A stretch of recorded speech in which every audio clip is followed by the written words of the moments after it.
All right, y'all, what's going on? It's Combo Breaker 99 back on the fight front once again. Just wanted to do my post-fight video for Sunday night's fight between Caleb Plant and Jose Uzcategui. I always mess that name up, man. But yeah, real quick, just want to talk about the fight. It actually turned out to be a very good competitive test for Caleb Plant. This was kind of like his coming out fight that was really going to test his skill and his discipline, and show how he handled pressure on that next level. And Uzcategui, I thought this was going to be a fight where he was going to be a little bit more aggressive and try to welcome somebody like Caleb Plant to that next level, to them championship realms. But the fight, it started out a little bit. I'd say it started out a little bit in Caleb Plant's favor, mostly one-sided. Like if you look at the first half, but as it slowed down, as Caleb Plant slowed down in the second half of the fight, it started to look more back and forth and a little bit more competitive. And I think that was mostly due to the cut on Caleb Plant's right brow, and the referee just basically not acting on a lot of the clinches. There was a lot of clinches in there where there wasn't really much work getting done, but the referee, he kind of like refused to get in there and break up shit. But I think that the decision was still, it was still hella in favor of Caleb Plant, and I would say it was probably like 9 rounds to 3 for Plant. 8-4 most, 8-4 maybe most, just because I felt like Jose, he came on in the championship rounds a little bit stronger. But looking at the fight, man, first half of the fight, Caleb Plant, he was really taking the lead with a good jab. He was feeling Jose out, but still using good lateral movement and, just popping off that jab with, every moment he could. He was just trying to get it in there. And anytime Jose was stepping into that realm, when he was trying to apply that pressure but not throwing any punches, Plant, he was just showcasing the left hand. He was double jabbing, he was hooking off the jab, and it almost looked like he was just doing some little Rigo tricks in there. He was like a right-handed Rigondeaux, because how Rigo kind of sticks his lead hand out to kind of measure a guy. Like Caleb Plant, he would stick his right hand out to measure, and then he would like pop off with his jab and then pop off with the hook at the same time. He was doubling it up, hooking off the jab. I thought he was doing some nice little moves in there. But second round, Plant, he really started to open up. Nice jabs again, switching levels up and down, just giving Jose a little bit of trouble with those angles. And then there was that moment in like a little quick spin off the ropes, and Plant, he just landed a nice left hook that dropped Jose a little bit off balance, but it still was a good clean shot.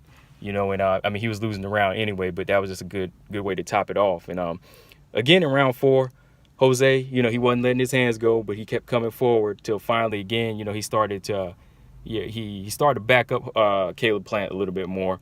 And then he fired off a good left hook that opened up a cut over Caleb Plant's right brow.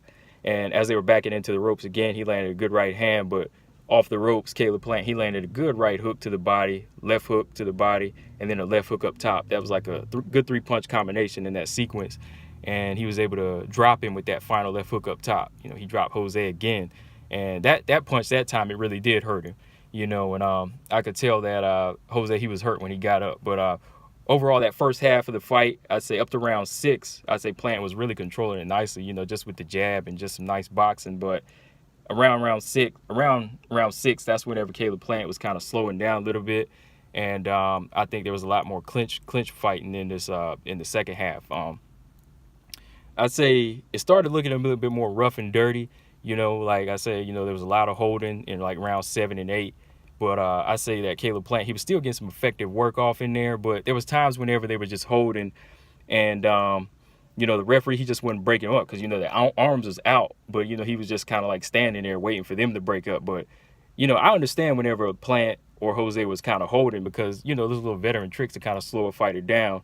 And Plant, he was kind of doing it to slow the puncher down and just to take away a little bit of energy in those little, spurts of moments. But that's when it's time for the referee to, step in and not let it go on for as long, But down in the middle rounds, I say like around 8 and 9 or around 9 and 10, I say Jose, he did start to pick up the pace a little bit. He did clip Caleb Plant a couple good times in like round 9, and he was coming on strong. And it looked like he hurt him a little bit, but I still have to give around 9 to Caleb Plant, because he came back and started landing some nice shots, and it was just slipping and landing the better body punches. But I say around 10, 11, and 12, those are kind of the rounds that I think the judges gave to Jose, because that's whenever he started kind of sitting down on his punches more, whenever Caleb Plant was slowing down. But Caleb Plant, man, he still stayed in it.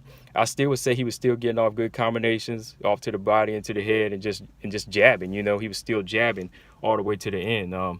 He didn't really give up. He just because he was cut, he was winded a little bit, but he still kept coming forward. And boxing nicely. I think his discipline really came into play. Even after the cut in that second half, he was doing a lot of smart moves on the inside, staying busy, like I said. And just overall, he didn't let up. He just stayed on the champion. You almost thought he was the champion in this fight, man. But overall, like I said, I think it was like nine rounds of 3. And Caleb Plant, he won a solid unanimous decision. But now that he holds this belt, he is amongst the super middleweights. He is amongst the top super middleweights. But I still wouldn't say he's the top champion, of course. To prove that, he's going to have a few more tough title defenses and a unification here or there just to solidify his name. But Jose, man, I got to give him his respect. He definitely wasn't doing what I thought he was going to do. He really wasn't pressing that action. He was pressing forward, but he wasn't letting his hands go in the first half, with any effective work. If he was letting off more shots like he did in round 9 or like round 4 whenever he cut Caleb, and being more effective with his power shots, and dictated the pace a little bit more, I say, he could have changed Caleb Plant's attitude. But Caleb, he came to fight. Caleb, he came to box and fight. And, he showed that. He showed the grit in there too, man. But as far as somebody like Jose, I would like to see him maybe fight the winner of Peter Quillen and Caleb Truax, just to kind of see where he's at now, just to kind of stay busy. But, from here, Caleb Plant, it's time to see him in there now, man, with another champion, man. How I do it, man. I like to see him in there with get them unification fights, man. Get those other belts in there, man. But let me know what you guys think of the fight overall. Also, man, just shout out to Guillermo Rigondeaux. He was on the card. He fought Delgado. It was a quick first round knockout for him, just to kind of stay busy. Rigondeaux, he went in there and kind of pressed the action.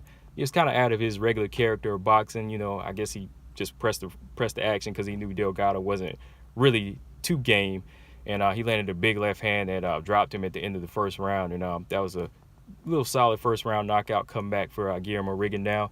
And also Joey Spencer, shout out Joey Spencer. He got a win over Brandon Harden. He was just teeing off to the body of Brandon Harden, man. It was just out of his element also, or definitely, not competition for Joey Spencer, man. But 6-0, he's slowly making his, way up the ladder. He's just adding up highlight reels right now, and that's what you do. 18 years old, 6-0, just keep knocking people out, and then, keep on stepping up your competition, keep graduating each level you go. But for 6-0 at 18, man, he's already on these PBC cards. You got to give a shout out to that, man. That's why I think, he will be in there with some of the best guys out there. And also, man, I didn't know Allan Green was on this card, man. Shout out Allan Green, but, man, like, I thought he's been done. There was a period when he was out of the ring for like 4 or 5 years, but he faced a knockout loss again, man, third round knockout loss, and he just didn't look like himself, man. I might actually have to do a podcast episode on the jab effect about Allan Green, man. He was one of my favorite, up and comers back in like 2004 and 2005. He had really heavy hands, and I was just surprised to see him tonight, man. He used to be a good knockout artist, but it was just a good example of how it goes sometimes for fighters, when they kind of fall off. I hate to see him like that because, like I said, he was one of my favorites back then, man. But overall, good night of boxing on Sunday, man. Better than I thought it was gonna be. But again, shout out to all the winners. Caleb Plant also. Like I said, want to see him do big things in the super middleweight division, man. But that's all I got on this one. Make sure y'all subscribe, Combo Breaker 99. Also subscribe to the Jab Effect YouTube channel and Jab Podcast on iTunes, Google Play, and SoundCloud. I'll be back with another video. Combo Breaker 99. I'm out. Peace.